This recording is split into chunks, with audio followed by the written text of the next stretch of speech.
बारह खड़ी क्या होती है, चलिए समझते हैं। हिंदी वर्णमाला में 2 भाग होता है, आ से अ तक स्वर और का से ज्ञा तक के जो अक्षर होते हैं उन्हें हम कहते हैं व्यंजन।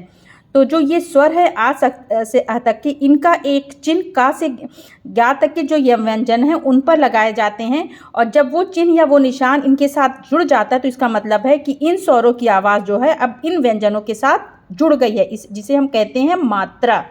ठीक है, एक स्पेशल निशान होता है जिसे हम आप अलग से डिटेल क्लास में एक एक मात्रा को समझ सकते हैं। ठीक है, तो उसी तरह से एक एक अक्षर पे इन सभी स्वरों की मात्राएं लगाई जाती हैं, और इस तरह से एक अक्षर को मीन्स एक व्यंजन, जैसे का को अगर हम लेके चलते हैं तो इस तरह से एक का को हम 12 रूप में एक एक मात्रा के साथ जोड़ करके लिख सकते हैं। 12 अलग अलग तरह से हम इसे लिख लेंगे और पढ़ लेंगे। ठीक है, तो इसी वजह से ये जो चार्ट होता है इसे हम कहते हैं 12 खड़ी, का से ज्ञा तक के सभी व्यंजनों को पे ये 12 मात्राएं जो है लगाकर अलग अलग तरह से लिखा और समझा जाता है।